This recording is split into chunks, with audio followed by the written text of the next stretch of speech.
So today we're going to be talking about point of view again. And if you remember, just last week we talked about point of view. We're going to review it again for this week because the text that we're using for this week called Lunch Money, we're going to have to find point of view. So we're reviewing the concepts that we learned last week with a little bit of a different PowerPoint than the last time. Okay, so what is point of view? Just to review with you, point of view is the perspective from which the story is being told. And when I use the word perspective, one of the things I mean by that is the side that someone's telling you a story or writing the text from. So one perspective or point of view that you might read about is first person. First person point of view is when the character is telling you the story from his or her point of view or from his or her side of the story. Okay, so when we're learning about first person point of view, one of the clues that we can use to determine what point of view we're reading this from is to look for words like I, we, me. Words like that give signals that this is written from a character's point of view. So I used this in my last PowerPoint slide just to kind of give you a clue as to some books that were written from first person point of view. And we think about Junie B. Jones and Diary of a Wimpy Kid. Those two book series were written in first person point of view.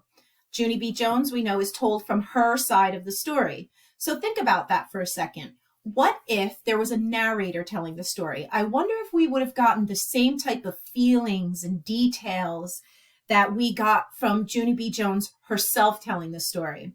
So I'm betting that if it was told from a narrator, we may have not gotten all of the information. We may not have been able to dig deep into her feelings about certain events that happened in her life. So when we read something from first person point of view, we are learning something from that person's side of the story. Think about this too. Think about a time that you maybe had a fight or an argument with a friend. And maybe you told a parent or told an adult or told a teacher your side of the story. Then the person you were fighting with went and told their side of the story. Each one of you told your side of the story or your perspective from first person, your point of view. That's kind of what we're looking at here with Junie B. Jones' Diary of a Wimpy Kid, first person point of view. Okay, so a text that I used to demonstrate first person point of view is called The Football Spy. And some of you may remember this. We used this back in sort of the beginning of the school year when we were learning about point of view and perspective. I used this text. You guys had a choice to pick this text or another text. Some of you picked this one and you may remember The Football Spy. So I'm going to read it to you. Listen for those key words that tell us this is first person point of view. Not much goes on in a small town, but it doesn't mean life is dull. Back when I was a kid in Havers Mill, there was always something interesting happening. Like that time we thought Mrs. Strickland was a spy. One day, my foster brother Liam and I were walking home from football practice and talking about how Coach Walters had utterly rearranged the starting lineup for Friday's game. Suddenly, Liam stopped short. "That's old lady Strickland's place," he whispered, gazing at Mrs. Strickland's tiny house. I cringed at the disrespectful nickname. Liam was a nice kid, but sometimes he forgot to be polite. Okay, I'm going to stop right there and jump back into teacher mode.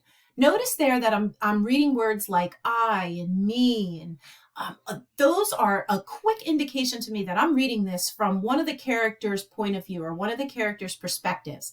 And one of the things that I really love about this text is this sentence right here. It says, I cringed at the disrespectful nickname.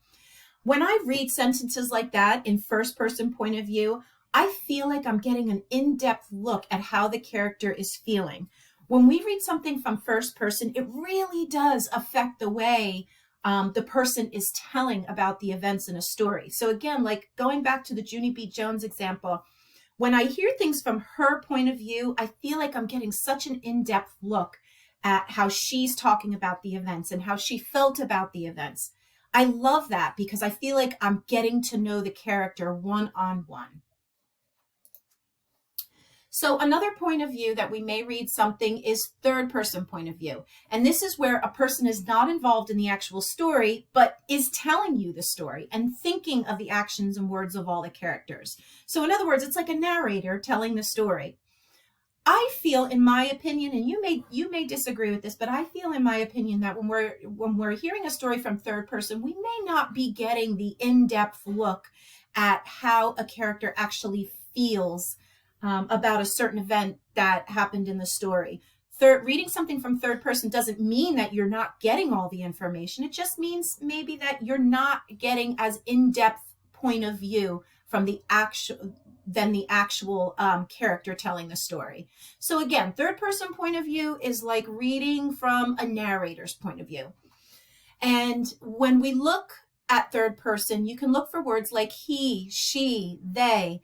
Words like that give you the clue, like, hey, this is not a character telling the story. This is an outside person looking in on the story, just like us, telling you what's happening in the story.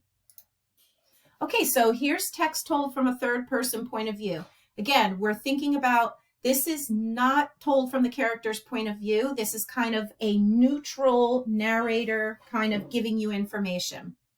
The term fake news has gotten a lot of attention, yet there's confusion and disagreement over what type of fake news fake news refers to. By its simplest definition, fake news is news that's untrue. Fake news is not the same as a news story that unintentionally contains an error.